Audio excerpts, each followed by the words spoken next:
Randy, go.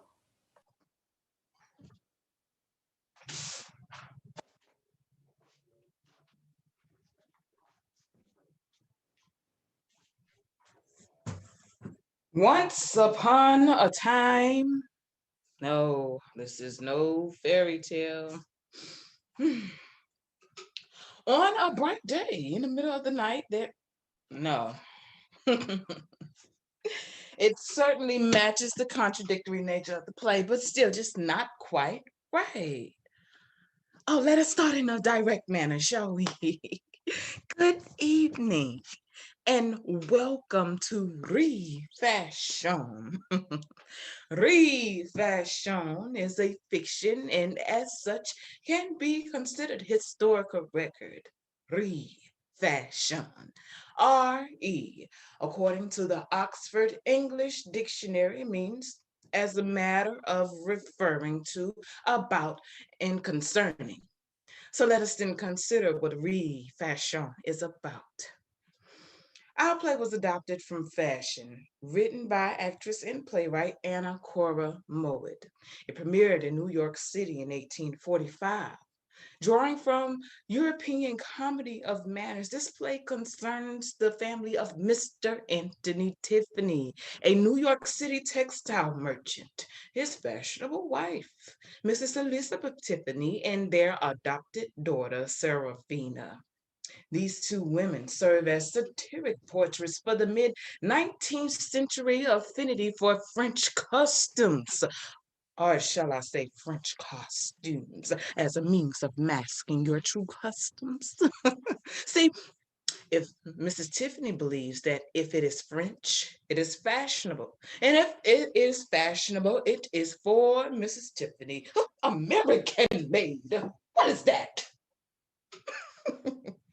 Hence her French lady's maid, Milanette, who is a direct import from Paris. The Tiffany's adopted daughter, Seraphina, has several suitors to whom you will be introduced. And then there is Prudence, Mrs. Tiffany's sister, and she can be found around the house listening and reporting on all that is happening. For a few years, Gertrude, a young music tutor and confidant to Seraphina, has been living with the Tiffanys, and she is from the less fashionable Geneva and upstate New York. There are a host of problematic script elements we chose to refashion, including whitewashing, bigotry, heteronormative gender norms. There is one element we removed from the play, and that is the butler, Zeke. Consistent with the theatrical conventions of the mid 19th century American theater, Anna Cora Mowatt wrote the part to be played by a white person in blackface. Zeke's function in Mowatt's play was primarily to insult and demean all of those of African descent. It's been 175 years since the play was first premiered in America, yet the stereotypes associated with such blackface roles still linger. Now, rather than erase these facts, we want to recognize these truths. Recognize that refashion is the latest fashion. Revise this script and revoke this racist role to revise this script. Reposition the past. And our play is set in 1860, another moment of deep divide when the United States were on the cusp of civil war.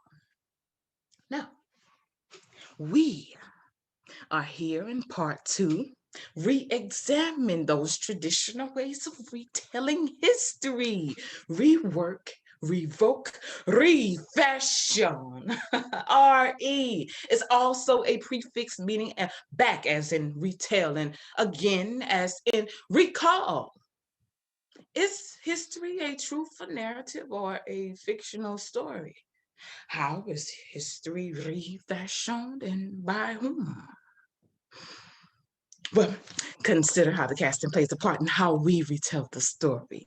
See, historical record tells us that the original play of Mowatt's Fashion was a group of all-white, cisgendered, able-bodied actors, the kind of casting we can typically recall in commercial theater and film today. Now, if this play were cast in 1845 and we had an unlimited budget, this is what the cast would look like. Now, rather than repeat these traditional roles of retelling history, we took this approach. In this often neglected play from our American past, our cast will reflect our present. African American scholar Anna Julia Cooper, she reminds us in A Voice from the South, and I quote, in 1833, one solitary college in America decided to admit women within its sacred precincts. Gradually, other colleges fell into line. As individuals, we are consistently and inevitably, whether we are conscious of it or not, giving out our real selves into our several little words. Our own true ray to the flood of starlight, quite independently of our professions and masquerading. And so, in the world of thought, the influence of thinking women far transcends her feeble declamation and may even seem at times opposed to it. End quote. This is indeed one of those times. So let us then visit the Tiffany's household and search for that true ray and reclamation and the possibilities for true transcendence. And who am I to refashion this historical record? Why, I am an raconteur who likes to take the apple from the bottom of the cart. I am RE, as in ready right now to turn over a new leaf for all of you who dare to be reinformed, then dare to reconsider, then dare to rebuild, and then dare to coexist. I am Professor Reddy Turner. The rebuilding begins in the Tiffany's drawing room.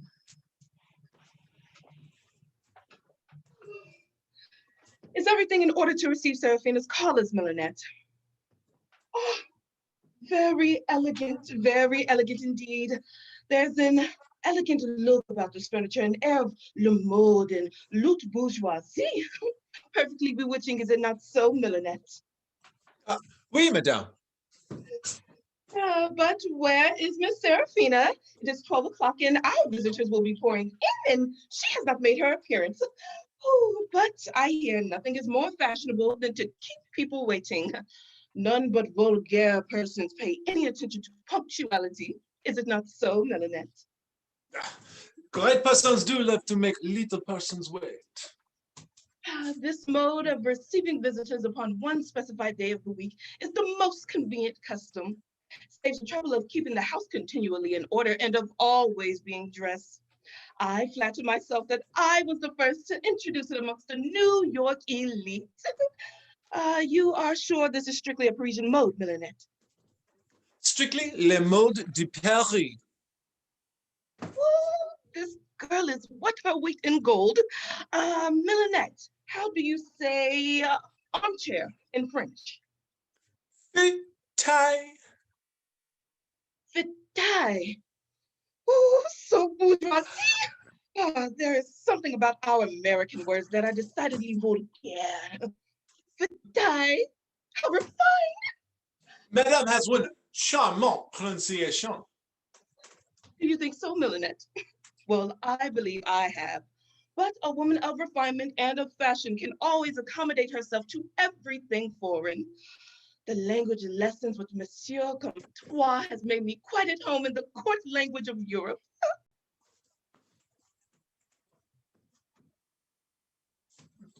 I wonder if any of the fine folks have come yet. Not a soul. I knew they hadn't. There's Betsy all alone. Sister Betsy. Sister Prudence, haven't I told you that I no longer want to be called Betsy? I want to be called Elizabeth. Betsy is a height of vulgarity. Betsy. Why, her name is as American as apple pie. Or shall I say creme brulee? Oh, I forgot. Dear me. How spruce we do look here, to be sure. Everything in first-rate style now, Betsy. Elizabeth, I mean. Who would have thought when you and I were sitting behind that little mahogany-colored counter in Canal Street, making up flashy hats and caps? What do you mean? Millinette, leave the room. Oui, madame. But I always predicted it. I always told you so, Betsy, that you were destined to rise above your station. Prudence, Prudence. Haven't I told you that I no longer No, want to Betsy, it was I that told you. When we used to buy our silks and ribbons from Mr. Anthony Tiffany, Talking Tony, we used to call him, and you always put on the finest bonnet from our shop to go to his, and you stayed so long, smiling and chattering. I always told you that something would grow out of it. Millinette, send Seraphina here instantly. Leave the room. Oui, madame. So, this American lady of fashion was an hat maker. Very interesting. Prudence, Prudence. Never let me hear you speak on this subject again. Forget what we have been and embrace what we can be. No matter how we try to reform, identity is always visible.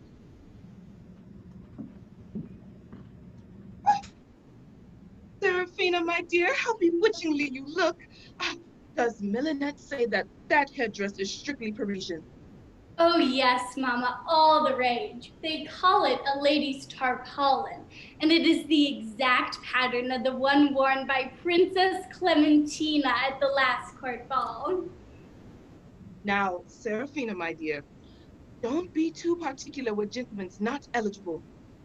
There is Count Jolimetre, who decidedly the most fashionable bachelor in town. So European, so much accustomed with the first of nobility in his own country that he can hardly tolerate the vulgarity of Americans in general. You may devote yourself unto him. Betsy, there's a young man walking up to the front door. He looks positively bookish. That is the arrival of Mr. T. Tennyson Twinkle, a young poet and decidedly one of the first suitors to call upon Seraphina. Let us return to the process of reconsideration. Dear Seraphina, the sun itself grows dim unless you aid his light and shine on him. Oh, Mr. Twinkle, there is no such thing as answering you. Twinkle, is that you? I was perfectly enchanté at the very perusal of your very distinguished verses. Oh, I am overwhelmed, madam. Permit me. Now, really, they do look very prettily, and they read tolerably. Quite tolerably. Very tolerably. Especially the first verse. To Seraphina Tiffany. Oh, Mr. Twinkle. Around my heart, thou weavest a spell. Touching, really, Mr. Twinkle. It's quite a cure bon cure. Around my heart, thou weavest a spell. I must tell you, Mr. Twinkle, I heard the other day that poets were the aristocrats of literature. That's one reason I like them, for I do dote all aristocracy. Oh, madam, how flattering. Now pray, lend me your ears. Around my heart, thou weavest a spell. That is such a sweet commencement, Mr. Twinkle. Around my heart, That thou is lovely, Mr. Twinkle. Beautiful, but excuse me one moment while I say a word to Seraphina. Don't be too affable, my dear. Poets are very ornamental appendages to the drawing room, but they are always as poor as their very own verses. They do not make eligible husbands. Found them interruptions. My dear madam, unless you pay the utmost attention, you cannot catch the ideas. Are you ready? Well, now you shall hear it to the end. Around my heart, thou weavest a spell whose magic I can never tell. Mr. Twinkle, exquisite. Fair Seraphina, your smile of approval transports me to the summit of Olympus. Then I shall frown, for I would not send you so far away. Enchantress. Okay, now pay attention, all. Around my heart, thou weavest a spell. See, now there's a dashing sort of gent. He looks like a duke or a count or some such refined type. Oh, when Count Jollimatray comes to call, the Tiffany's household reverberates with excitement. Around my heart, thou weavest a spell whose magic I can never tell. Oh, good gracious. Seraphina, my dear, are you all in order? Oh, no, dear me, your dress is so tumbled. You must arrange it at once. This is terrible. Oh, Fina, my dear, remember now what I told you about the Count. He is a man of the highest goodness. Oh, I am so flurried, and nothing is more ungenteel than agitation. Oh, what would the Count think? Oh, pray, Mr. Twinkle, stand out of the way. Oh, Count, this unexpected honor. We are just so glad. Count, this inexpressible pleasure. Beg you won't mention it, madam. Miss Seraphina, your most devoted. Oh, Count, let me take the liberty to introduce. Oh, good gracious, Count. I was about to remark that we never introduce America. All of our fashions are French. Excuse me, madam. Our fashions have grown antediluvian before you Americans discover their existence. You are lamentably behind the age, lamentably. Upon honor, a gentleman of refinement finds great difficulty in existing in this provincial atmosphere. Oh, how dreadful, Count. I am very much concerned. If there's anything I can do to make your Or stay I here. count to render your situation less deplorable. Ah, I find but one redeeming charm in America. The superlative loveliness of the feminine portion of creation and the wealth of their obliging papas. La flattery, Count. I am afraid you will turn the head of my simple girl here. She is a perfect child of nature, Count. Very possibly, but though you American women are quite charming, yet there's a bit of native rust to rub off. Rust? Good gracious, Count. Where do you find any rust? How very unsophisticated. Bewitching. Count, I am so much ashamed. Pray excuse me. Although a lady of large fortune and one, Count, who can boast of the highest connections, I blush to confess that I have never traveled. While you, Count, I suppose are at home in all the courts of Europe. Courts? Oh, I believe I am pretty well known in some of the courts of Europe. In a word, madam, I had seen enough of civilized life. Wanted to refresh myself by a sight of barbarous countries. Had my choice between Hawaii and New York, and chose New York. How complimentary to our country, Count. And I have no doubt that you speak every conceivable language. You speak English like a native. What? Like a native? Oh, yes, I believe I am something of an Englishman. Past 1 year and 8 months with the Duke of Wellington, 6 months with Lord Brougham, 2.5 with the Count d'Orsay. Knew all of them more intimately than their best friends. They hadn't a secret from me, madam, I assure you. Remember what we say, Seraphina. Forget what we have been, embrace what we can be. Oh, I am so wild to see Count d'Orsay. A mere milliner, or how would you say, a hat maker? very little refinement out of Paris. Why, at the very last supper given to Lord knows who, would you believe it, madam, there was an individual present who wore a black cravat and took soup twice.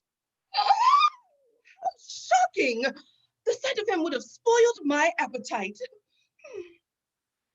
Think of what a great man he must be to despise lords and counts in that way. Whew. I must leave them together. Mr. Twinkle, your arm. I have some imported exotic flowers I'd love to show you. Prudence, Gertrude, join us in the conservatory. Well, I fly at your command. I wish all her exotics were blooming in their native soil. America then has no charms for you, Count? Excuse me. Some exceptions. I find you, for instance, particularly charming. Can't say I admire your country.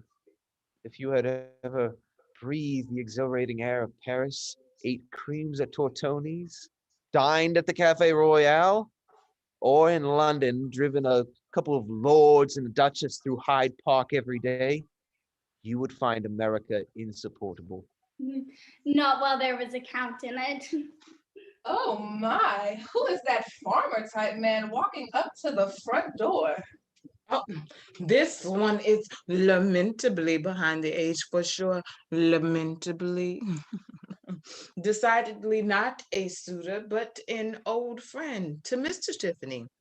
Mr. Adam Trollman happens to choose now to revisit an old friend. Oh, one of Mr. Tiffany's vulgar acquaintances. Oh, I shall die with shame. Prudence, inform him that I am not at home. What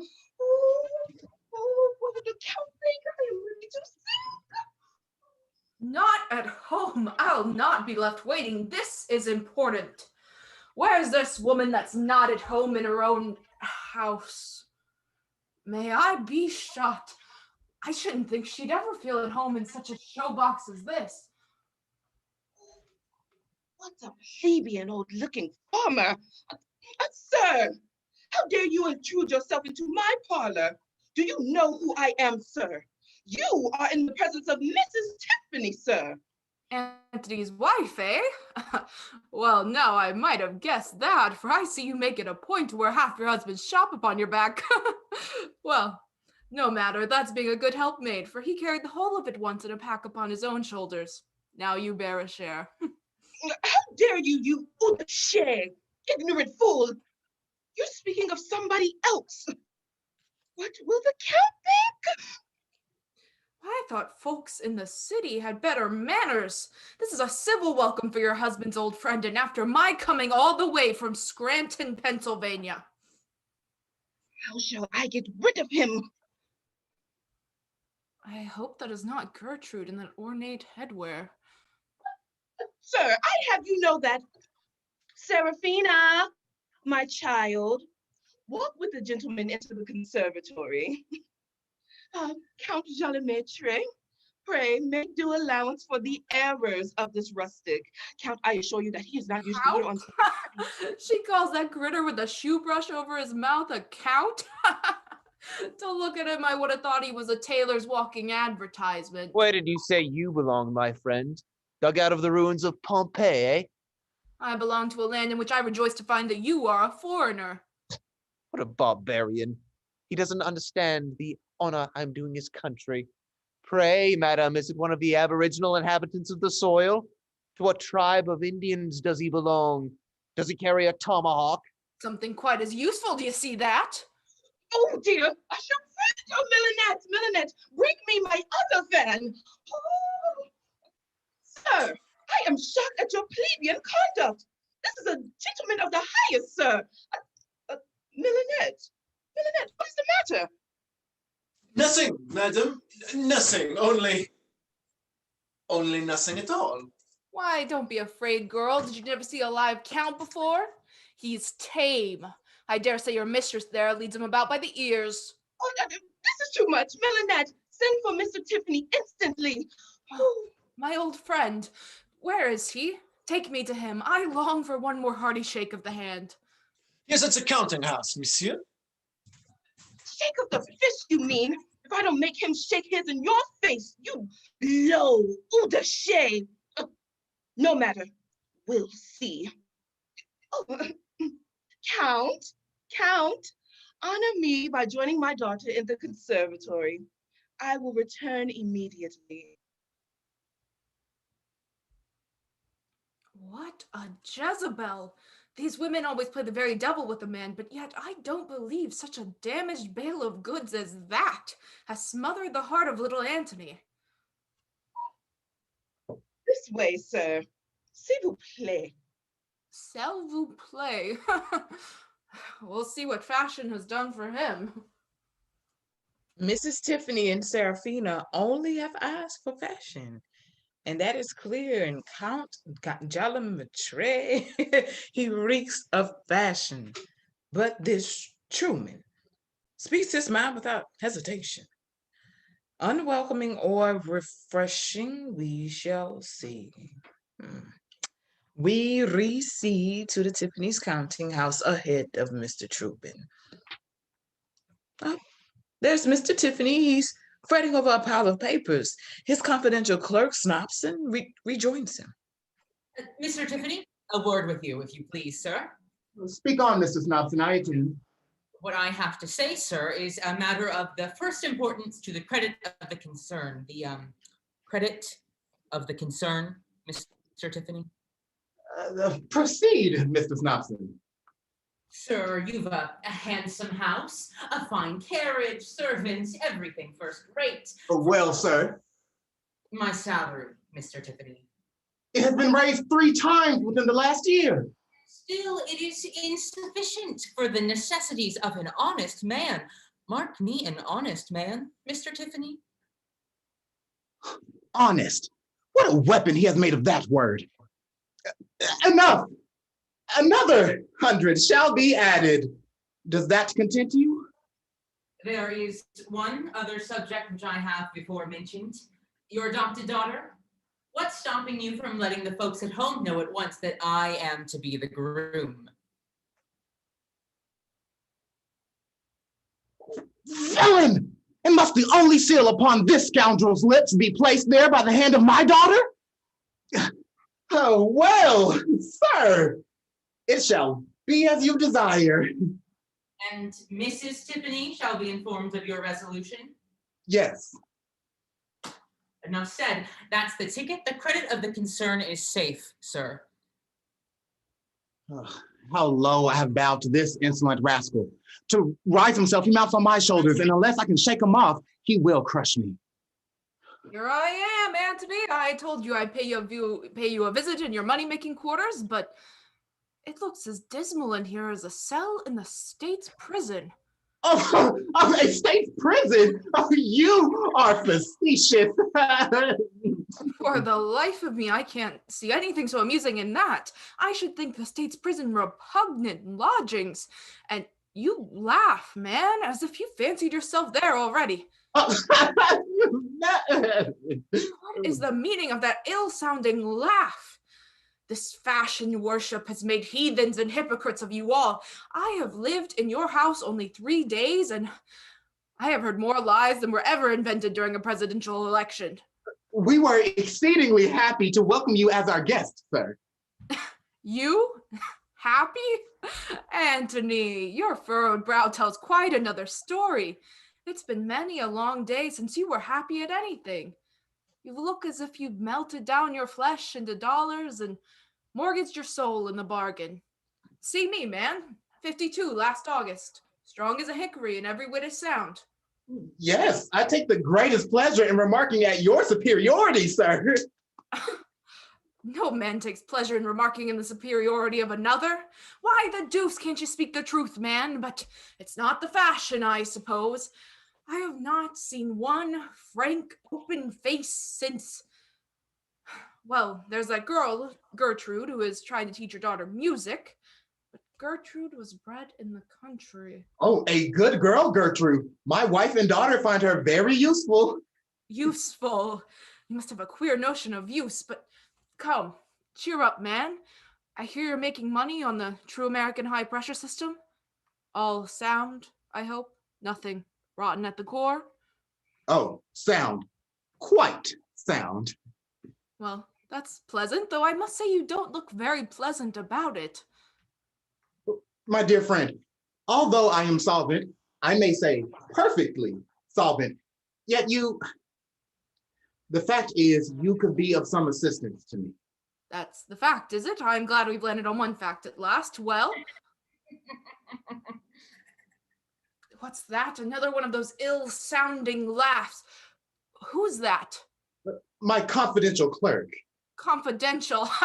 Come, let us go somewhere where this critter can't give us the benefit of his opinion. The old prig has got the coin, or Tiff would never be so civil. Tiff will work every shiner into the concern. All the better for me. Now I will go and visit Serafina. The old woman needn't try to knock me down with any of her French lingo. 6 months from today, if I'm not as fashionable as Mrs. Tiffany herself, and I'm not the trump I thought I was. Bless me. 11 o'clock already, and I haven't had my julep. Snobson, I'm ashamed of you. Miss Snobson holds a particular secret and restricted information and power over Mr. Tiffany. Reconnaissance may be necessary. Oh, well then, let us return to the Tiffany's residence, where the flowers are not the only blooms blossoming, as Gertrude Waters, Colonel Howard interest grows. I'm afraid you lead a sad life here, Miss Gertrude. What? Amongst the flowers? No, amongst the thistles in which Miss Tiffany surrounds you. The tempests in which her temper raises. They never harm me. Flowers and herbs are excellent tutors. I learn patience from the reed and bend until the storm has swept over me. Admirable philosophy. But still, this frigid atmosphere of fashion must be uncongenial to you. Accustomed to your pleasant companionship from your kind friends in Geneva, surely you must regret this cold exchange. You think so? Can you suppose that I prefer a ramble in the woods to a promenade in Broadway? A wreath of wildflowers to a bouquet of these sickly exotics? The odor of new-mown hay to the heated air of this conservatory? Or can you possibly imagine that I prefer the quiet conversation of my Geneva friends over the edifying chit-chat of a fashionable drawing room? But I see you think me totally destitute of taste. I believe you have a merry spirit to jest thus upon your grievances. I have my mania, as some wise person says all mankind have, and mine is a love of independence. In Geneva, my wants were supplied by two kind old maiden ladies. I had abilities, and I desired to use them. I came here at my own request, for here I am no longer dependent. Voilà tout, as Mrs. Tiffany would say. Believe me, I appreciate the confidence you repose in me. Confidence? Truly, Colonel Howard, the confidence is entirely on your part in supposing I confide that which I have no reason to conceal. But I believe I told you that Mrs. Tiffany only receives visitors on her reception day. Therefore, she is not prepared to see you. The butler made a mistake in admitting you. Nay, Gertrude, it was not Miss Tiffany nor Miss Tiffany who I came to see. It was... Conservatory, perhaps. I will leave you alone to examine the flowers at leisure. Gertrude! If I only dared to give utterance to what is hovering upon my lips. Gertrude! Colonel Howard! Gertrude, I must... Yes, indeed, you must. Leave me. I think I hear somebody coming. Mrs. Tiffany would not be well pleased to find you here. Pray, leave me. That door will lead you out onto the street. What a strange being is man. Why should he hesitate to say? Nay, why should I prevent him saying that which I would most delight to hear?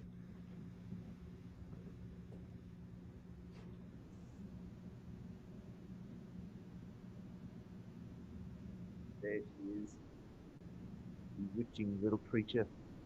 Miss Tiffany and her daughter are out of Louisville. This is the opportunity I have been looking for. Now for an engagement with this captivating piece of little foolery. On, I am almost afraid she will not resist the Count long enough to give value to the Ma belle petite, were you gathering roses for me? The roses here, sir, are carefully guarded with thorns. If you have the right to gather, pluck for yourself. Sharp, little Gertrude. But now that we are alone, throw off this frigidity and be at your ease. Permit me to be alone, sir, so I may be at my ease. Very good, my belle. Well said. Never yield too soon into a title. But, as the old girl might find a way back before long, let us come to particulars at once. I am enamored of you. Before long I shall make Mademoiselle Serafina my wife, and of course you shall remain in the family. Sir, On my honor you shall. In France we arrange these little matters without difficulty. But I am an American, and your conduct proves that you're not one. Don't run away, my immaculate petite American. Damn, you quite overlooked my condescension. The difference of our stations. You, a species of upstanding, orphan, no friend. And therefore more entitled to the respect and protection of every true gentleman. Had you been one, you would not have insulted me. My charming little orator, patriotism and declamation become you particularly. I feel quite tempted. An American hickory switch? Well, how'd you like it? How dare you? My stick has answered that question. Oh, now I am quite safe. All women would be safe if they knew how to wield such a weapon. As for you, Mr. Count, what do you have to say for yourself? Sir, you don't understand these matters. That's a fact. Not having had your experience, I don't believe I do understand them. A piece of pleasantry, a mere joke. A joke? I'll show you a joke worth two of that. I'll teach you how we joke with a puppy that doesn't know how to respect a woman. What is the matter? I'm perfectly surmontable with terror, Mr. Truman. What has happened? Oh, we have been joking. Oh, my dear Count. I did not expect to find you here. How kind of you. Your dear Count has been showing his kindness in a rather foreign manner. Too foreign, I think. What do you think of a puppy that insults an innocent girl? This Count of yours, this importation of... Let me explain. It would be unbecoming, particularly unbecoming of you to pay any attention to this ignorant person. Anything that he says concerning a man of my standing, the truth is, madam, Let's have the truth, even if it is just for the novelty's sake.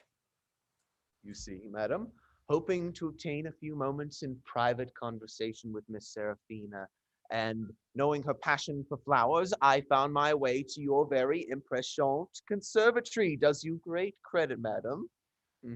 Here I encountered this young person.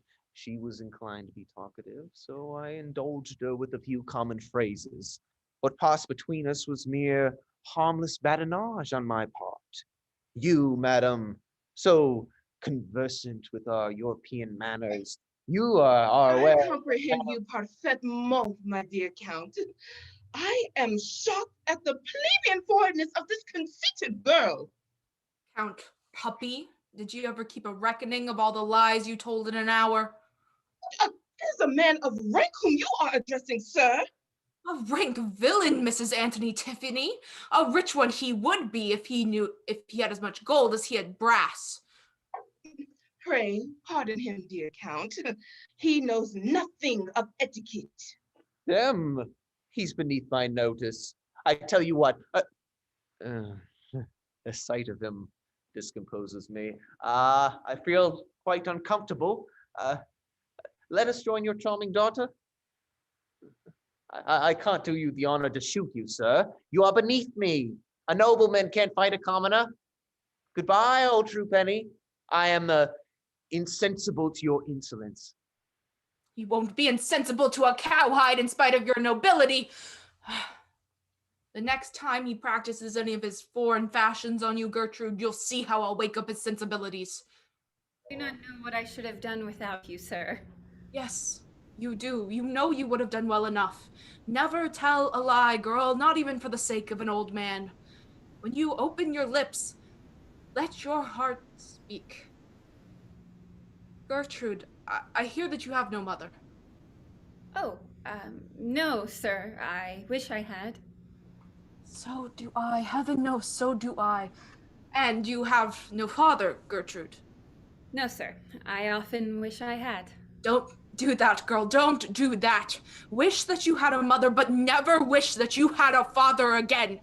Perhaps the one you had did not deserve such a child. Serafina's looking for you, Gertrude. I will go to her.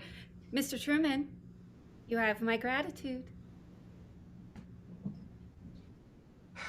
If falsehood harbors there, I'll give up looking after the truth. What a nice man he is, to be sure. I wish he would say something. Don't mind me, Mr. Truman. Mind you? Oh, no, I wasn't minding you. No one seems to mind you much. Very pretty flowers, ain't they? Gertrude takes care of them. Gertrude, I hear. I suppose you can tell me now who this Gertrude is. Who she's in love with? I knew you were going to say that. Gertrude. She's in love with Mr. Twinkle, and he's in love with her. And Serafina, she's in love with Count Jolly, but Count Jolly don't take to her at all. But Colonel Howard, he's desperate about her. Why, you feminine newspaper. Howard? In love with that quintessence of affectation? Howard, the only frank, straightforward fellow that I've met here? And Gertrude, hunting for happiness in a rhyming dictionary. The girl's a greater fool than I took her for. So she is. You see, I know all about them. I see you do. You have a wonderful knowledge of other people's concerns. It may do here, but from where I come from, you'd get the name of a great busybody. But perhaps you know that too. Oh, I always know what's coming. I feel it beforehand, all over me. I knew something was going to happen the day you came here. And what's more, I can always tell a married man from a single. I felt right off that you were a bachelor. Then you felt wrong. A widower and a bachelor are not the same thing. Oh, but a widower's as good as a bachelor any day. And besides, I knew that you were a farmer right off. For my part, I like farmers, and I know all about setting turkeys, feeding chickens, laying eggs, and all that sort of thing, you know. May I be shot if Mistress Newspaper isn't putting in an advertisement for herself. I can't say I do know any such thing, you know. I've been south a little, but I never was in the county of Scranton myself. And you've taken a particular fancy to go there, eh? Well, perhaps I shouldn't object. Now pay attention, for what I'm about to say is of great importance to yourself. Oh, it's coming. I know what he's about to say. The next time you want to tie a man for life to your apron strings, pick one that don't come from northern Pennsylvania, for greenhorns are scarce in those parts and women aplenty. Now, who'd have thought he was going to say that? But I won't give him up. Reserve your energy, Prudence. He is highly unlikely to put out an ad in the feminine newspaper. That man's mind is elsewhere. Well, let us continue.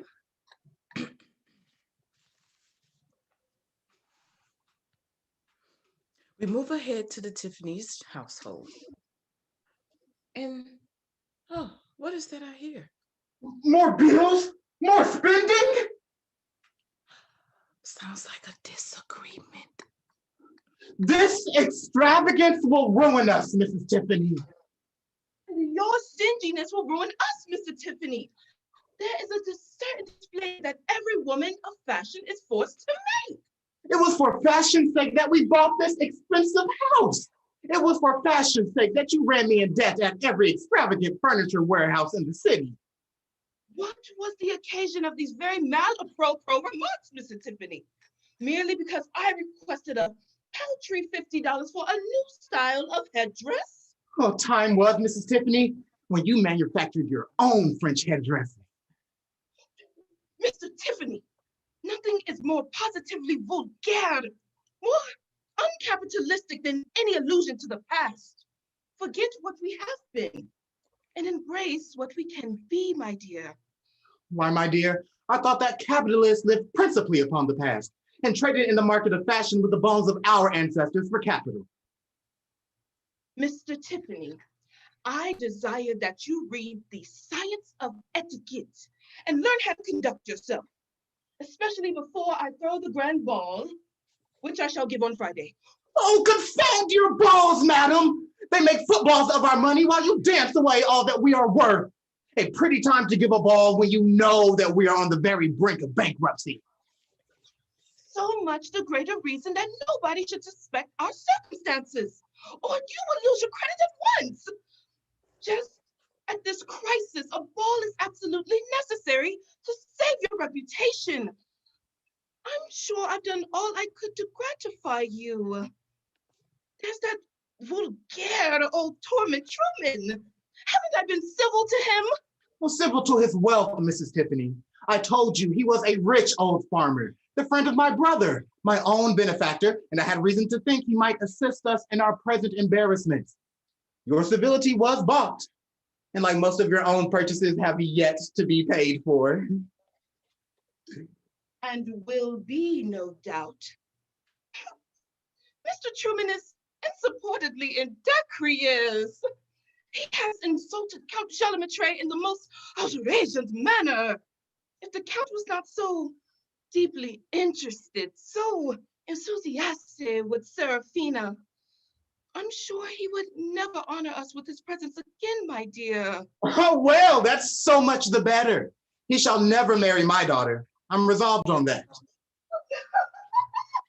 Nonsense, Mr. Tiffany. The Count, the intimate friend with all the dukes and lords of Europe, not marry my daughter, not have Serafina become a countess. Mr. Tiffany, you are absolutely out of your senses. Well, that would not be very surprising, my dear, considering how many years I have been united to you. Modern physicians pronounce lunacy to be infectious. Oh, Mr. Tiffany, he is absolutely the most fashionable man in all of New York. Fashion makes fools, but cannot feed them. By the by, I have a request. Since you are bent upon ruining us with this ball and there is no help for it, I desire that you send an invitation to my confidential clerk, Mr. Snobson. Mr. Snobson would cut a pretty penny amongst my fashionable friends. I shall do no such thing. Then, madam, the ball shall not take place. Have I not told you that I am in the power of this man? That there are circumstances which you do not know, which you cannot comprehend, but which render it essential that you are civil to Mr. Snobson. Not you merely, but Serafina also. He is a more appropriate match for her than your courting count. A match for Serafina? Oh, indeed. Mr. Tiffany, you are trying to make a faux pas. Mr. Snobson intends calling this morning. Oh, how do you do, Marm? How are you, Mr. Tiffany? Sir, you're most excellent. Bonjour, comment vas-tu, Mr. Snobson? Oh, to be sure. Very good of you. Fine day. Asseyez-vous, s'il vous plaît, Mr. Snobson. I wonder what she's driving at. I ain't up to the fashionable lingo yet. What? Speak a little louder, Marm. Don't be ignorant. I presume Mrs. Tiffany means that you are to take a seat. Oh, how obliging of her, so I shall. No ceremony amongst friends and likely to be nearer, you understand. How is Serafina? Miss Tiffany is not visible this morning. Not visible? I suppose that's the English for can't see her. Mr. Tiffany, sir, what am I to make by this defalcation? Sir, I expected your word to be as good as your bond. Beg pardon, sir, I mean better. Oh, have patience, Mr. Snobson. Gertrude, desire that my daughter come here. Yes, sir. Oh, I brought the old boy to his bearings, didn't I, though? Pull that string and he is sure to work right. You needn't make any stranger of me, Marm. If you've got any odd jobs about the house to do up, I shan't miss you. I'll amuse myself with Serafina when she comes. We will get along quite cozily by ourselves. Permit me to inform you, Mrs. Snobson, that a French mother never leaves her young daughter with a man like you. She knows your sex too well for that. How disobliging of her, but as we are none French, I shan't imagine that would be an issue. You have yet to learn, Mr. Snobson, that the American elite, the aristocracy, scrupulously follow French fashions. Not when they are foreign to their interests, Marm. For instance, your husband. Oh, Serafina. There you are at last. Marm said you weren't visible, but we managed to get a peep at her. Hey, Mr. Tiffany. I heard you were here, Mr. Snobson, and came without even arranging myself. You will excuse my negligence? Oh, of everything but me, miss. Oh, well, I shall never have to ask your pardon for that, Mr. Snobson. Serafina, child, really? Walk this way, madam, if you please. To see that she fancies this surly fellow takes a weight off my heart. Mr. Tiffany, it is not at all appropriate to leave a young girl with such a man as he. The Count is here. What? Good gracious, the Count? Oh dear. Serafina, run and change your dress. Oh, no, there's no time.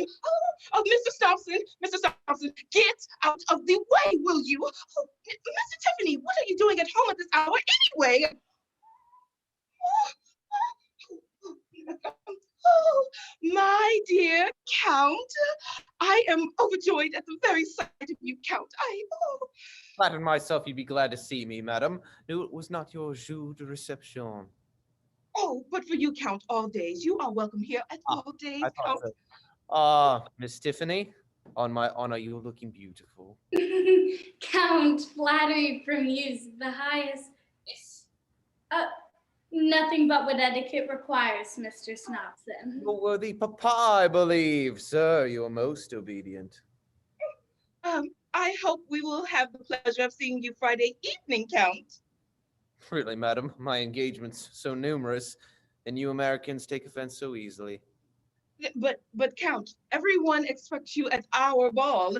You are the principal attraction, of course. Count, you must come. Since you insist, Miss Tiffany. Oh, I am so thankful. How can I repay your condescension? Mr. Snobson, will you walk this way? I have such a cactus in full bloom. It's a remarkable flower, really. Mr. Tiffany, pray, come here. I have something particular to say. No, then speak out, my dear. I thought it was highly improper just now to leave a girl with a young man. Oh, but the Count, that is different. Oh, I suppose you mean to say there's nothing of the man about him. I thought I heard the Count arrive. Madam, I bring the scarf for Serafina. Oh, very well, Millinette. You know what is proper for her to wear. Permettez-moi, mademoiselle. Perfide. If Madame will stand tranquille un momento. Monsieur Count, I must speak with you this evening, or I tell all. When you leave, you find me in my chamber. Prends garde. What is that you say, Millinette? I said the scarf make Mademoiselle look very beautiful. Not a moment to lose. Je vous salue. My dear Miss Tiffany, I've just received a letter from my friend, the Earl of Ayrshire. Beg you won't mention it. The truth is, the Earl's daughter has distinguished me by a tender penchant. Oh, I understand. And they wish you to return and marry the young lady. Oh, but surely you will not leave us, Count. if you bid me stay, I shouldn't have the conscience. I couldn't afford to tear myself away. I'm sure that's honest. Oh, Count. Say but one word. Say that you shouldn't mind being made a countess, and I'll break with the Earl tomorrow. Count this surprise. Oh, but don't think of leaving the country, Count. Yes, I do consent. I thought she would. Enchanted, rapture, bliss, ecstasy, and all that sort of thing. It must be kept a secret. If the rumor of our engagements were whispered abroad, the Earl's daughter, the delicacy of my situation, you comprehend. It is even possible, my charming Miss Tiffany, that our nuptials must take place in private. Oh, that is quite impossible. It's the latest fashion abroad, the very latest. I knew that would determine you. Can I depend on your secrecy? Oh, yes, believe me. Serafina, haven't you a word to throw to a dog? Oh, I suppose she hadn't, after wasting so many upon a hound. Madam, the new carriage has arrived. Very well, Millinette. My hat.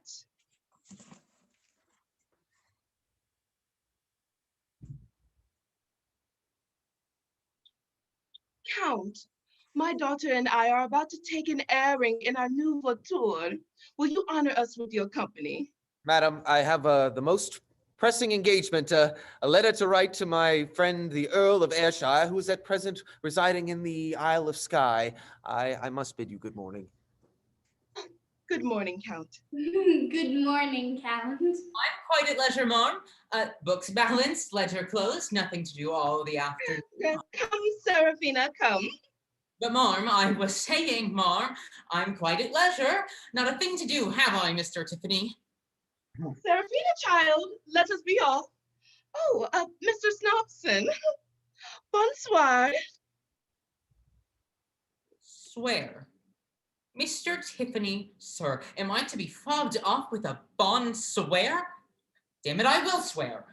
Oh, have patience, Mr. Snobson. If you will only accompany me to the counting house, we will get all this. Don't count too much on me, sir. I'll be making up no more accounts until these are settled. I'll run down and jump into that carriage myself in spite of her bonsoir. Mr. Snobson!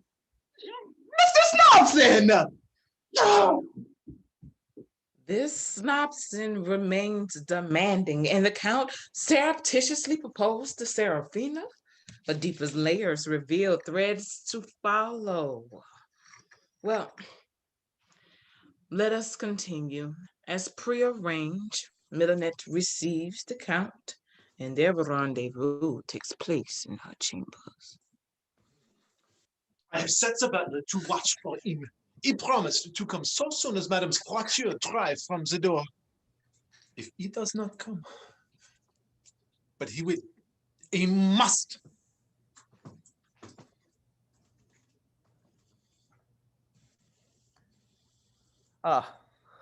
Millinette, my dear. Vampire! For what you leave London? Why you leave me? And I love you so much. When you were sick, you almost died. Did I not stay by you? Did I not take care of you? Never allude to disagreeable subjects, mon enfant. I was forced by uncontrollable circumstances to fly back to the land of liberty. What did you do with all the money that I gave you? The last sou I had. Did I not give you? I dare say you did, my petite. Don't ask any questions now. I can't expect... But when? When? You will not deceive me. Not anymore. Deceive you? Never.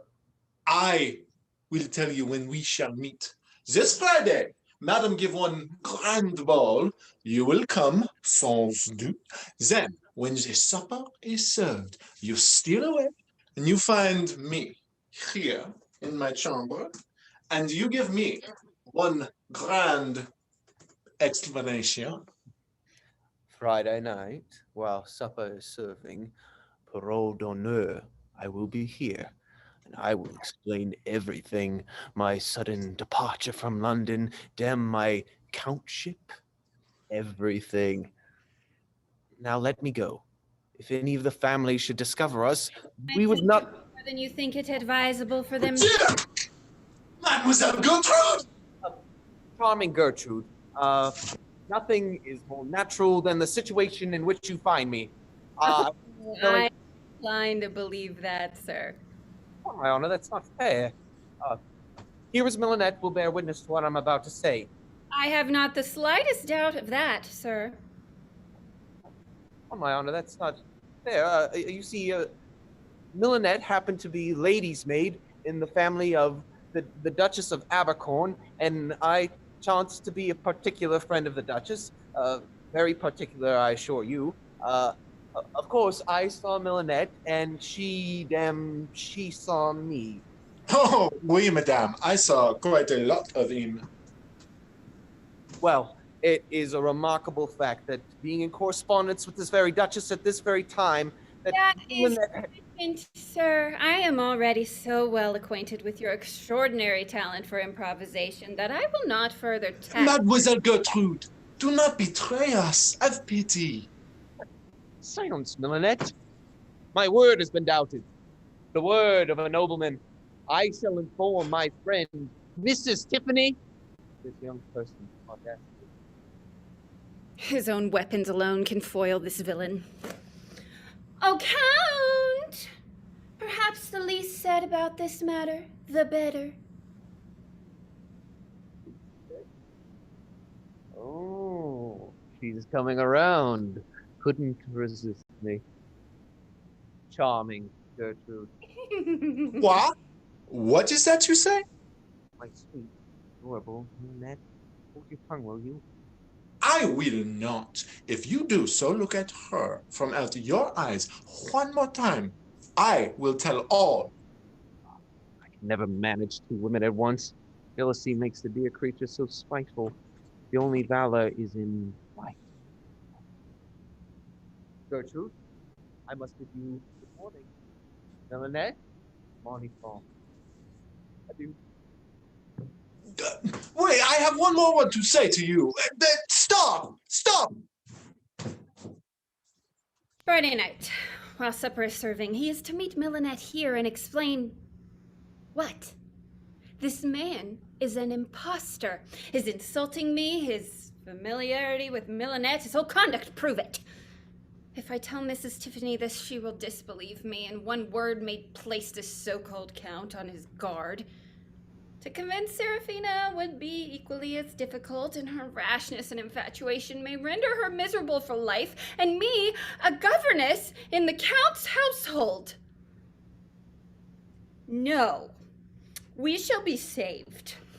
I will devise a way to open their eyes. Surely, a woman can fashion a means, especially to punish a villain or to save a friend. At least someone sees through his facade. Fashion your way, Gertrude. Refashion your way. We will move ahead to the night of the ball. And at the ball, the following is revealed. Tomorrow, then tomorrow, I may salute you as my bride. My countess. Yes, tomorrow. Serafina! You said you'd dance with me, miss. Now, why don't you take my fin and we'll walk about and see what's going on? What a nap I've had, to be sure, huh? 11 o'clock as I'm alive, and the grand turnout has hardly begun. Mr. Truman! Mr. Truman? Oh, I'm in such a fidget, unless that old man say some of his plebeian remarks. Oh, what it is to give a ball when one's forced to invite gin full of gas. Miss Tiffany, Oh, dear me, Mr. Truman, you are very late. Quite in fashion, I declare. Fashion, and pray, what is fashion, madam? An agreement between certain persons to substitute decorum for purity, etiquette for virtue, manners for morals. You have the most outrageous ideas, Mr. Truman. Quite rustic and deplorably country. But pray, walk this way. Like dancing on Fridays. Something strange is always sure to happen. I'll be on the lookout. They are preparing the supper. Now, if I can only dispose of Millinette and unmask this count, the insolent pretender. What's that she said? It's coming. Excuse me, madam. I believe this is the hour at which you ordered supper. Well, what is that to you? Well, I have heard at the most elegant balls in Paris, a servant stationed at the door presents a bouquet to every lady as she passes. I prepared a basket a short while ago. As the company walk into supper, might not the flowers be distributed to advantage? Oh, how distinguished. You're a good creature, Gertrude. There, run and call Millinette and give her the basket. Madam, pray order Millinette not to leave her station till supper is ended. As the company pass out of the supper room, she might discover that some of the ladies have been overlooked. That is true. Very thoughtful of you, Gertrude. How sad. Millinette, where is she? Millinette, take that basket, yes, and place yourself there and distribute the bouquets as the company passes into supper. But remember, not to stir from that spot until supper is over. Mon Dieu, this will ruin all. Madame, the custom in France is to present the baskets and the bouquets when the guests first arrive. To do it now would be outre, baba, not at all le mode. When they arrive, that is the fashion. Millinette, I have you know that Americans always improve upon European fashions. Here, now take the basket and let me see that you do it in the most unique and genteel manner.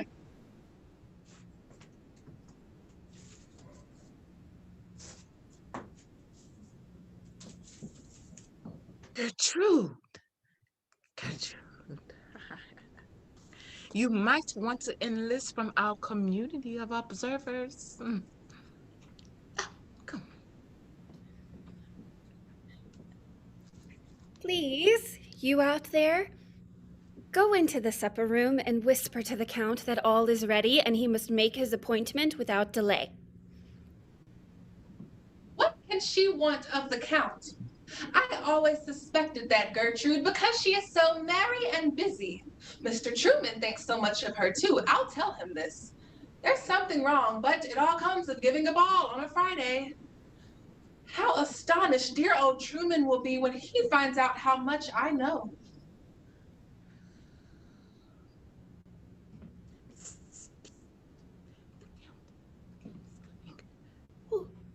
Remember to keep watch outside of the room. Do not stir from your spot outside of Millinette's room. Now, when I call you, come in quickly with a light. Will you be gone? I think I hear the Count's steps. Now, if I can just disguise my voice and make the best of French. Millinette! Millinette, where are you? How am I to see you in the dark? Hush, parlez bas. Come here, my little croissant, and give me a kiss. No. Make haste. I must know all. You did not used to be so particular. Come over here. I know they went this way. Well, what shall I do? Ruined! Uh-oh. They're coming here. Millinette, why don't you speak? Where are all your closets? If only I could get out or get in somewhere. Fortune's favored yet, don't say. Here they are, the Count and Gertrude. I told you so. And see what a lie you told. How dare you create this disturbance in my house? And just suspect the Count too, a nobleman. My sweet Gertrude, this foolish Oh, old you woman. needn't talk. I heard Gertrude make the appointment. I know the Count's here, or he's been here. I wonder if she hasn't hid him away somewhere. You're what I call a confounded, troublesome, meddling, prying church bell. I told you so.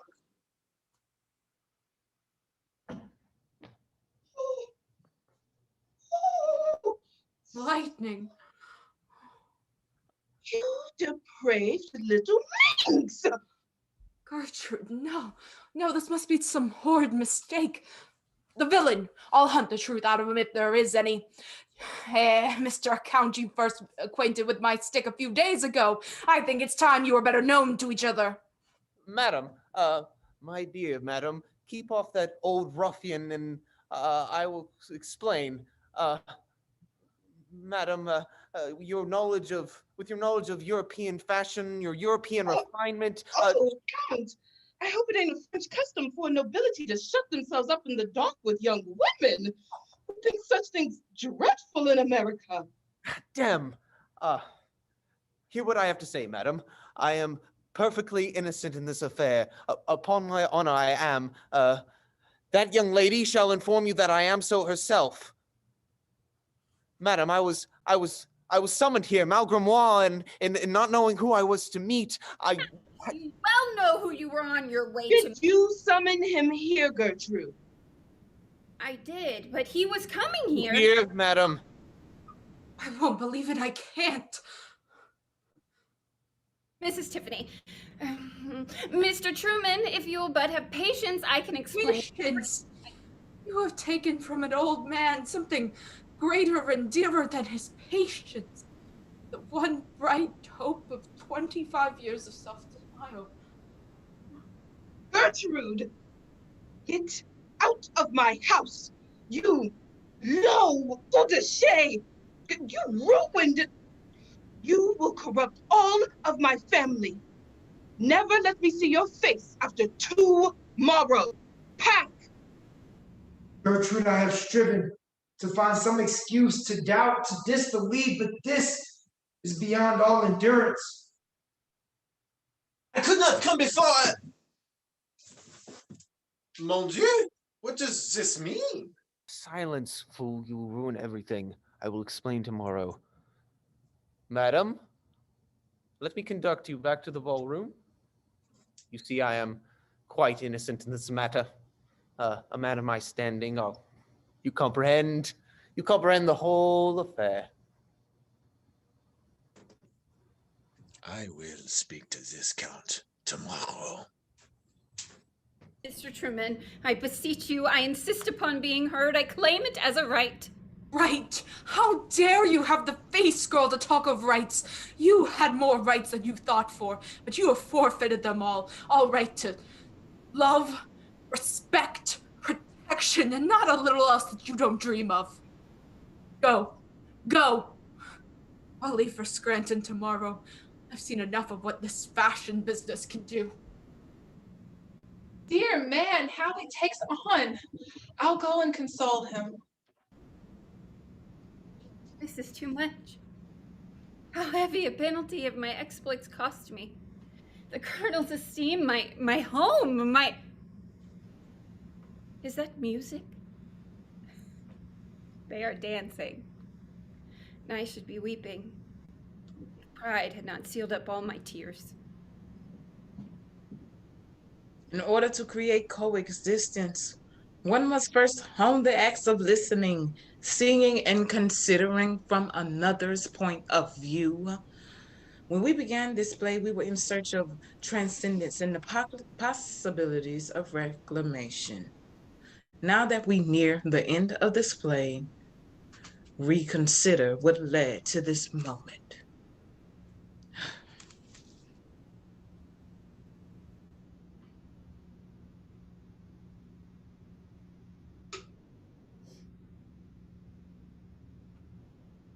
The next morning, Gertrude attempts to produce of last night's events to revise historical record from Mrs. Tiffany's drawing room desk.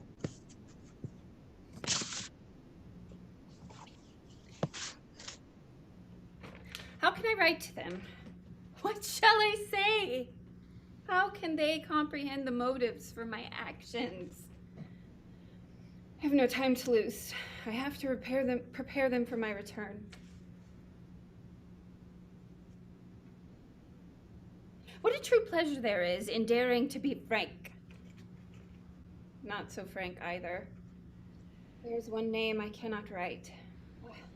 That they should suspect should despise me. There she is. Only this girl's soul had been as fair as her face, yet she dared to speak the truth. I'll not forget that. A woman who refuses to tell a lie has one spark of heaven in her still. Gertrude, what are you writing there, girl? Plotting more mischief, eh, girl? I'm writing a few lines to some friends in Geneva. Wilson sisters. Are you acquainted with them, sir? I shouldn't wonder if I was. I suppose you have taken great care not to mention the dark room, the foreign puppy in the closet, that sort of thing.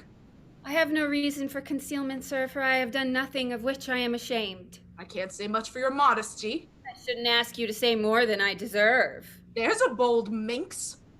Since my affairs seem to have excited your interests, I will not say curiosity. Perhaps you even feel a desire to inspect my correspondence. So I will. What's this? Thunder and lightning. I see it all. Then you do me justice, Mr. Truman. I say I don't. You're above all dependence upon justice. I have found one true woman at last. True. Huh. Didn't consider that flaw. Plotting and maneuvering, not much truth in that. An honest girl should be above stratagems.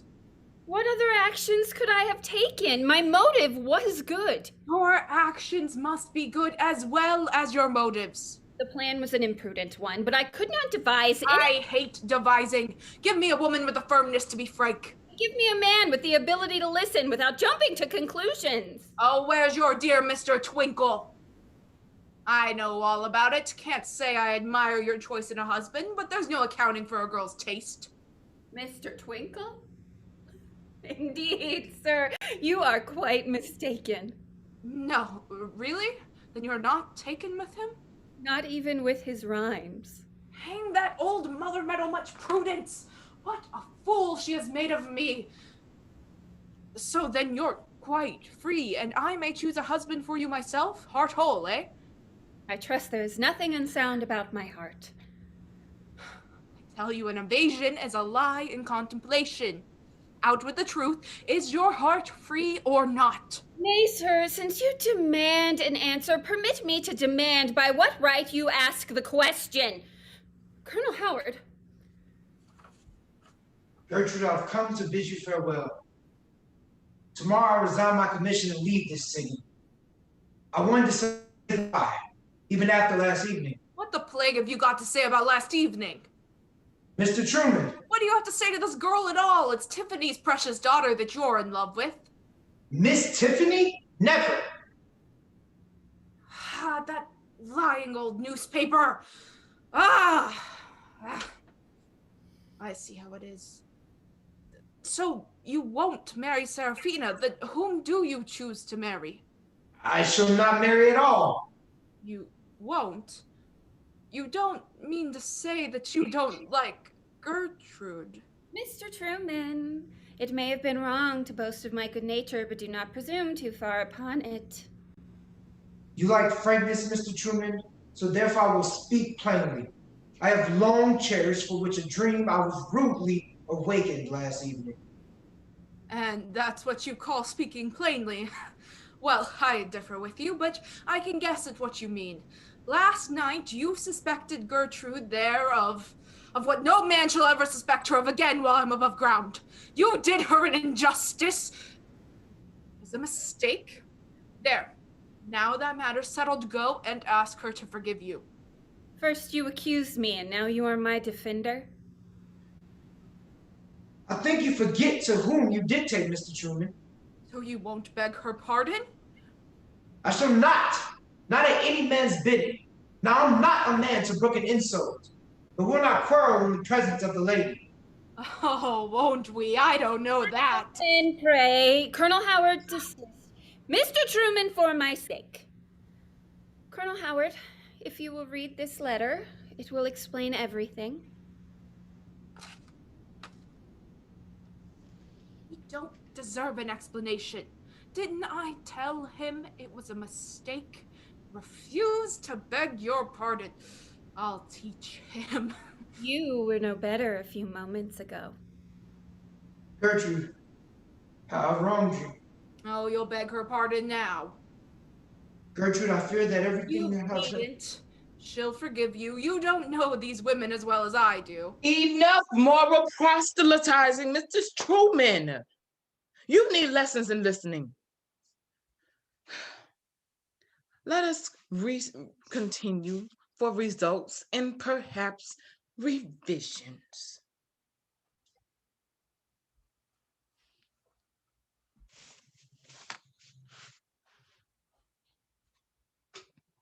Nothing is more plebeian, more ungenteel than fretting over one's bills. These bills will be our ruin. Now listen, as soon as our daughter marries Mr. Snout, What shall we do?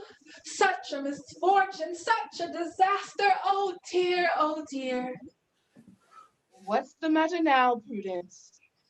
Well, such a disgrace to the whole family. But I always expected it. Oh dear. Prudence, will you tell me what has happened? I can't. You'll feel so dreadfully. How could she do such a thing? But I expected nothing else. From the moment you adopted her, expected nothing else. Oh, good gracious, I shall get into a passion. What is the matter? Oh, Betsy, that your daughter should have come to that. Dear me, dear me. Serafina, what has she done? What has happened to her? Oh, something dreadful, shocking. Well, speak quickly, plainly. You torture me by this delay. Prudence, be calm, speak. The butler just told me he carried her traveling trunk himself. She gave him this note to give to you. What does she want with her trunk, Prudence? Serafina's gone. Gone? Where? Off, eloped with the Count. Dear me, I always told you she would. She did what now? And we are ruined. What a ridiculous girl! And she might have had such a splendid wedding. What could have possessed her? Oh, the devil himself possessed her, for she has ruined us past all redemption. Prudence, are you sure they are gone? Didn't I tell you so? Just look at this note. Let me see it. My dear Ma, when you receive this, I shall be a countess. The Count and I were forced to be married privately for reasons which I will explain in my next. You must pacify Pa and put him in a good humor before I come back. Though now I'm to be a countess, I suppose I shouldn't care, undutiful hussy. We are going to make a little excursion and we'll be back in a week. Your dutiful daughter, Serafina. Well, a man's curse is sure to spring up at his own hearth. Tiffany, how you do take on? Oh, and I dare say to elope was the most fashionable way after all. Where are all the folks? Here, Anthony, you're the man I want. Why, what's the matter? Mr. Truman, such intrusions are highly improper. What would my daughter, the Countess, say? The Countess? Oh, madam. Yes, my daughter Serafina, the Countess de Jalametre. Oh, no wonder you are surprised after your bourgeois conduct. I have told you already, Miss Gertrude, that you were not a proper person to enjoy the inestimable advantages of my patronage. You are reject. Do you understand? Discharged. What have you done?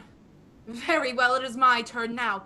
Anthony, perhaps what I have to say don't concern you as much as some others, but I want you to listen to me. Anthony, you remember a blue-eyed, smiling girl? Your daughter, sir. Yes, I remember her well. I never saw her to forget her. 30 years ago, I found myself the richest farmer in Scranton, Pennsylvania. My cursed wealth made my girl an object of speculation. Every idle fellow that wanted to feather his nest was sure to come courting Ruth. There was one. My heart misgave me the instant I laid eyes upon him, for he was a city chap and not overfond of the truth. But Ruth, she was too pure herself to look for guile. His fine words and his fair looks, she was taken with him. I said no, but the girl liked her own way better than her old father's. Girls always do. And one morning the rascal robbed me, not of my money, but of the only treasure I cherished, my daughter. Oh, but you forgave her? I did. The scoundrel thought he was marrying my gold along with my daughter. He was mistaken. I took care that they should never want, but that was all. She loved him. The villain broke her heart. A year after they were married, he forsook her. She came back to her old home, her old father. She pined, and then she died. A heavy loss. So heavy that I should not have cared how soon I followed, but for the child she left. I swore that my unlucky wealth should never curse the child as it had cursed its mother. It was all I had left to love, but I sent it away. The child was brought up humbly, but tenderly by my wife's relatives in Geneva. There she learned true independence, capacities, and to use them. Money should never buy her a husband. For I swore to not claim her until she had made her choice and found the man that loved her for herself. She turned out a rare girl. I think it's time for her old grandfather to claim her, and here he is to do it. And there stands Ruth's child, my child, Gertrude. Why, that explains such an odd behavior. Oh, but I knew it. I always said Gertrude would turn out somebody after all. Oh, dear me. Gertrude, an heiress. Oh, my dear Gertrude, I always thought you were a very charming girl. Quite unique. An heiress. La Via as well. Oh, I must give her a ball. I'll introduce her into society myself. Oh, of course, an heiress must make a sensation. I'm too bewildered to wish her joy now. The gulf between us is wider than ever. Oh, not too wide, Colonel. Build that bridge. I swore I would never claim her until she found the man that loved her for herself. I believe she has found that man. Gertrude's yours. With all due respect, sir, I believe she had already found me. Gertrude, my love, will you have my hand? Like my grandfather, I rejoice in speaking true, and truly I love you, Colonel Howard. Yes, now I can rejoice at having found a grandparent and a true love. All the single folks are getting married. No, they're not. You and I are single folks, and we're not likely to be getting married. My dear Mr. Truman, oh, my sweet, sweet Gertrude, when my daughter, the Countess, returns, she will be delighted to hear of this denouement. The Countess. Madam, where is Seraphina? The Countess de Jalamatre, my dear, is at this moment on her way to Paris. I hope you were only jesting, madam. Excusez-moi, my dear. My daughter had this morning the honor of being united to the Count de Jalamatre. But he is an impostor. Good gracious, Gertrude. How can you talk in that disrespectful way of a man of rank? An heiress, my dear, should have better manners than that. The Count is No! Madame, I will tell all. That monster, he breaks my heart. Dr. Milanette, what is the matter? He promised to marry me, but then the butler tells me he has run away with Miss Serafina. What insolence! This girl is mad. Count Jolimetre marry my chambermaid? Oh, he is not one count. That is just the title he go by now. His real name? Peter Gus Treadmill, and he is from New Jersey. Peter Gus Treadmill from Jersey. He is not one Frenchman at all, though he do live one long time in London and Paris. First, he lived with Monsieur Vermicelli. There he was the barber and the cook. Then he lived with Mr. Ernest, the barber. Then he lived with Monsieur le Count Frippenfond. And there he was the Count's valet. There, now that I tell all, I feel one great deal better. So bad! The Count! It's not a Count, but one can see the special look on his face. Don't you think I can tell a Count when I see one? I say he is a Count. Won't stand it, I say I won't. Oh, for heaven's sake, Mr. Snobson! Oh, keep off. I'm a hard customer to get the better of, and you'll see if I don't come out strong. Where are your manners, man? My business ain't with you, old man Scranton. That extra mint julep has put the true pluck in me. Now, Mr. Tiffany, sir, I'd like to know how you came to assist your daughter in running off with that foreign loafer. Sir, it was a downright swindle. And after the conversation that I and you had on the subject that she wasn't your property, sir. What, Anthony? Is this the way that your city clerk bullies his boss? You're drunk, Scranton. Don't expose yourself. Taking a little too much julep, my old boy. Be quiet. You're arf and arf. Now, Mr. Tiffany, sir, you have broken your word as no virtuous individual, no honorable member of the community. Have some pity, Mr. Snobson. I beseech you. I had nothing to do with my daughter's elopement. I shall agree to anything you desire. Your salary shall be doubled, nay, tripled. Oh, no, you don't. No bribery and corruption. Well, I implore you to be silent. You shall become partner of the concern, if you please, only do not speak. You are not yourself at this moment. Ain't I, though? I feel twice myself. I feel like two Snobsons rolled into one and choke full of the spunk of a dozen. Now, Anthony, why do you stand there disputing with this drunken jackass? Where's your butler? Have him kick the critter out. well, you better be quiet, Scranton. This ain't your hash, so keep your spoon out of the dish. Turn him out, Anthony. He daren't do it. Ain't he in my power? Can't I knock him down with a word? And now he's got my steam up. I will do it. Oh, Mr. Snobson, my friend. Steam is up. You won't stand there long unless you learn to mend your manners. You're not the first man I upset because he didn't know his place. I know where Tip's place is, and that's in the state's prison. He's a forger, sir. He has been forging Dick Anderson's endorsements of his notes these last 10 months.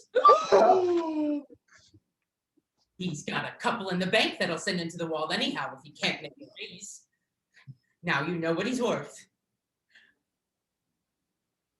Get out of my house, Mr. Snobson! Oh, you ugly little drunken brute! Get out! Mr. Truman, you've got to stick. Put him out!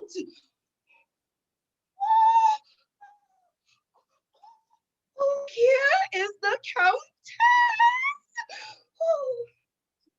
Are you married? No, I'm not married. Quite. Oh, thank heaven. Oh, why did you come back, dear? Oh, the clergyman wasn't at home. I returned for my jewels. The counts and nobility couldn't get on without them. We may be saved yet. Serafina, my child, you will not see us ruined. I have been a kind father to you. At least I have tried to be, although your mother's extravagance has made a madman of me. The Count is an imposter. You seem to like Mr. Snobson. Marry him. Save us. You, Mr. Truman, you will be my friend in this hour of extreme need. You will advance the sum which I require. I pledge to return it.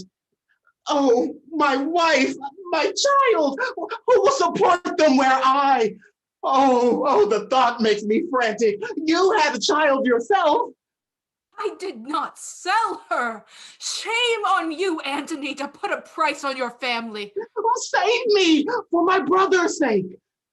Mr. Truman, or grandfather, I should say, save him.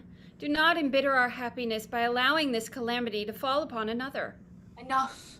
I did not need your voice, child. I will solve these matters in my own way. And who said we needed your voice to settle the matter? Let us hear from someone else, shall we? Where's the fire? If I recall correctly, you have been aware of Mr. Tiffany's forgeries.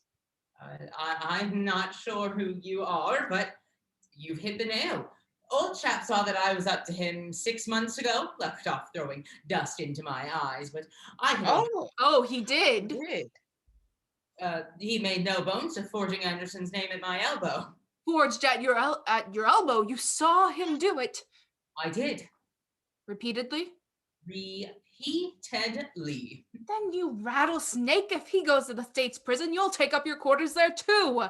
You are an accomplice, an accessory. The deuce? So I am. I never thought of that.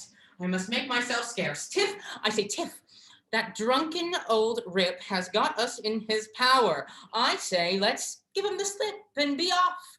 They want men of genius in the West. We're sure to get on. You could set up for a writing master and teach copying signatures. And I'll give lectures on temperance. You won't come? No? Then I'm off without you. Goodbye, Scranton. Which is the way to California? There's a debt your city owes me, and now let's see what other nuisances we can abate. Antony, I'm not given to preaching. Oh, you're not. Therefore, I won't say much on what you've done. I can tell by the look on your face. The crime has brought its punishment along with it. Oh, indeed it has, sir. In 1 year, I have lived a century of misery. I believe you, and I will assist you upon one condition. Oh, my first ever kind friend. Only name it. Sell your house and all these gewgaws and bundle your wife and daughter off to the country. Bundle them away? There, let them learn economy, true independence, and home virtues instead of foreign follies. As for yourself, continue your business, but let moderation be your counselor and honesty your confidential clerk. Oh, Mr. Truman, you have made existence once more precious to me. My wife and daughter shall quit the city tomorrow, and we'll go to the country. What can it tell Serafina? We ought to be off. There he is now. Peter! Peter! Now that we are together, we will never be let apart. Oh, Peter, don't frown, mon cher, don't frown. Come forward, Mr. Count, and for the edification of fashionable society, confess that you are an impostor. An impostor? Why, you abominable... Oh. Your lovely friend has told us all about it. The cook, the valet, all that sort of thing. Come, confess, and something may be done for you. Well, then I do confess that I am no count, but really, ladies and gentlemen, I may commend myself as the most capital cook.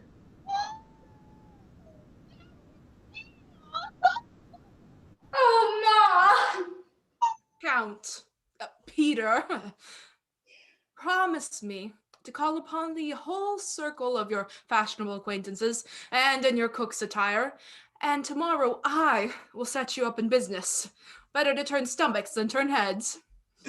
But will you marry me? Give us your hand, Millinette.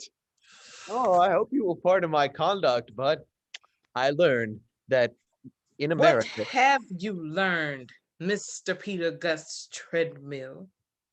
In America, fashion makes the basis coin current. Where folks pay homage to titles while they profess to scorn them. Where we have honest men, warm-hearted and brave, and women gentle, fair, and true, to whom no title could add nobility. It saddens me to see that you have learned nothing. Changes revealed. Situations occurred, but who is listening? Who is really learning? If you have not learned, you are likely to repeat. In penning the original play Fashion, Anna Cora Mowatt endeavored to write a simple yet faithful narrative. This adaptation of Fashion aspires to reassess, rebuild, and reclaim that narrative for a contemporary audience. Review the past, revision the present for a more informed future. There is an ending here, but is it happy? Just as in life, you must take up action to create your own resolutions. So I ask you out there, have you been listening? Has this adaptation been received? Reflect and respond on what you have learned.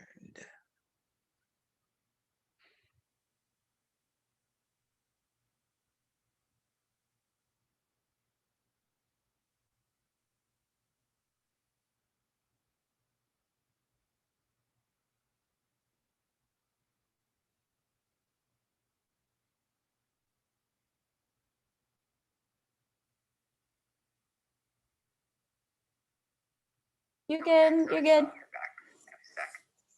Thank you, everyone. Do it one more time tomorrow.